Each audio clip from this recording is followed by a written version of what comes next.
नमस्कार दोस्तों, स्वागत है आपका न्यूज डिकोडर में। 2006 में भारत और इजराइल ने साथ मिलकर एक हाई लेवल डिफेंस प्रोजेक्ट शुरू किया था, बराक 8 एयर डिफेंस सिस्टम। इसका मेन ऑब्जेक्टिव था एक ऐसे एडवांस मिसाइल डिफेंस सिस्टम को डेवलप करना जो ballistic missile, cruise missile, drone और 4th जनरेशन फाइटर जेट जैसे थ्रेट्स को न्यूट्रलाइज कर सके। यह सिस्टम भारत के defence research and development organisation यानी कि DRDO और इजराइल के इजराइल एरोस्पेस इंडस्ट्री ने मिलकर डिजाइन किया था। भारत और इजराइल डिफेंस टाई काफी स्ट्रॉन्ग रहे हैं, लेकिन पहली बार एक सीरियस कंट्रोवर्सी सामने आई है। रिपोर्ट्स के मुताबिक इजराइल अब बराक 8 सिस्टम को बराक MX के नाम से अलग अलग देशों में बेचने की कोशिश कर रहा है, वो भी भारत को बिना इन्वॉल्व किए। यह सिस्टम ज्वाइंटली डेवलप हुआ था, लेकिन कथित तौर पे इजराइल इसको अकेला ही एक्सपोर्ट कर रहा है। यह प्रोजेक्ट 2006 में 2500 करोड़ की इनिशियल कॉस्ट से शुरू हुआ था। भारत की तरफ से DRDO, भारत डायनेमिक लिमिटेड यानी कि BDL और भारत इलेक्ट्रॉनिक्स लिमिटेड यानी कि BEL जैसे की डिफेंस कंपनियां इसमें इन्वॉल्व थी। सिस्टम का टेस्ट पाकिस्तान के फतेह बैलिस्टिक मिसाइल को इंटरसेप्ट कर चुका है,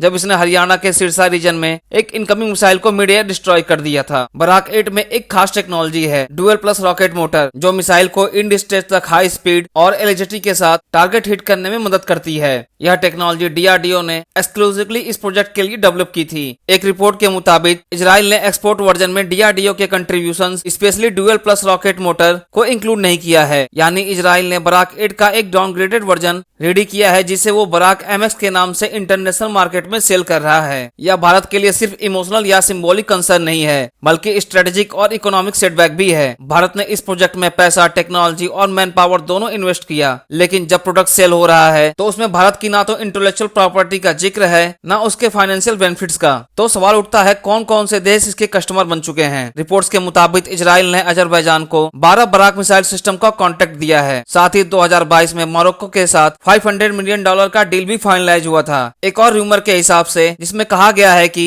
UAE के साथ भी बराक सिस्टम की सेल की बात हो रही है, लेकिन इस डील में वह वेरिएंट सेल हो रहा है जिसमें DRDO वाली ड्यूअल प्लस मोटर नहीं है। इसका मतलब यह हुआ कि इजराइल अपने प्रोपल्शन टेक्नोलॉजी का यूज करके डाउनग्रेडेड वर्जन बना रहा है, ताकि वो लीगली भारत के कंट्रीब्यूशन को बाईपास कर सके। तो सवाल उठता है, यह भारत के लिए कंसर्न क्यों है। DRDO की क्रेडिबिलिटी और इमेज पर इससे डायरेक्ट असर पड़ता है। DRDO ने पिछले कुछ सालों में इंडिजिनस डिफेंस टेक्नोलॉजी में काफी अच्छे ब्रेक थ्रू किए हैं, चाहे वो अग्नि मिसाइल सीरीज हो, तेजस जेट हो या एंटी सैटेलाइट वेपन। ऐसे में बराक जैसा ज्वाइंट प्रोजेक्ट अगर दूसरे देशों को बिना प्रॉपर क्रेडिट के बेचा जाता है तो DRDO की ग्लोबल रेपुटेशन पे भी सवाल उठते हैं। एक और मेजर इशू है इंटेलेक्चुअल प्रॉपर्टी और डाटा राइट्स का। बराक 8 का डिजाइन और प्रोपल्सन में भारत का इनपुट सिग्निफिकेंट था, लेकिन अब जब एक्सपोर्ट हो रहा है तो वो ओनरशिप क्लेरिफाई नहीं की गई है। इस कंट्रोवर्सी ने न्यू दिल्ली में अलार्म बेल बजा दिए हैं। सोर्सेस के मुताबिक इंडियन डिफेंस एस्टेब्लिशमेंट में इस डेवलपमेंट को लेकर काफी कंसर्न है। अगर इजराइल फ्यूचर में ऐसे ही यूनिलैटरल स्टेप लेता रहा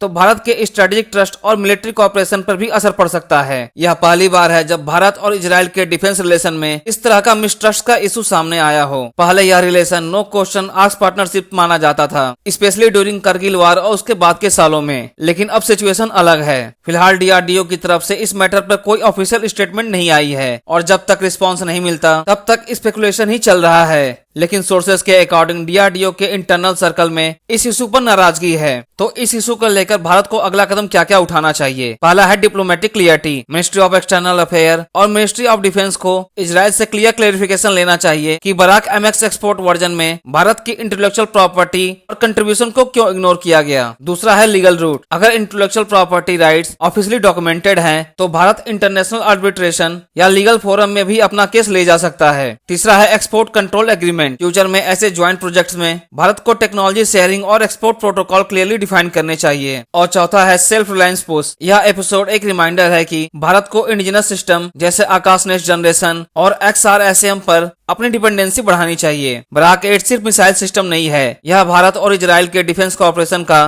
फ्लैगशिप सिंबल था। लेकिन अगर इजराइल सच में भारत के इनपुट्स को बाईपास करके उसकी प्रोजेक्ट को सेल कर रहा है तो यह सीरियस ट्रस्ट ब्रीच है। भारत को अब स्ट्रेटेजिक मैच्योरिटी के साथ रिस्पांस देना होगा, ताकि आगे के डिफेंस प्रोजेक्ट में न केवल फेयर पार्टनरशिप हो बल्कि Bharat K techno economic interest भी सिक्योर रहें। इजराइल की तरफ से अगर जेन्युइन मिसअंडरस्टैंडिंग थी तो क्लियरिटी के साथ बात हो सकती है, लेकिन अगर यह पैटर्न बन गया तो फ्यूचर में भारत को अपने स्ट्रेटेजिक पार्टनर को लेकर और भी कॉशियस होना पड़ेगा। हालांकि इजराइल द्वारा बेची गई इस मिसाइल सिस्टम को लेकर आपका क्या मानना है। क्या इजराइल ने सच में यह मिसाइल सिस्टम बेची है या नहीं, कमेंट करके हमें बताएं और इसी तरह के कंटेंट के लिए हमारे चैनल को सब्सक्राइब करें।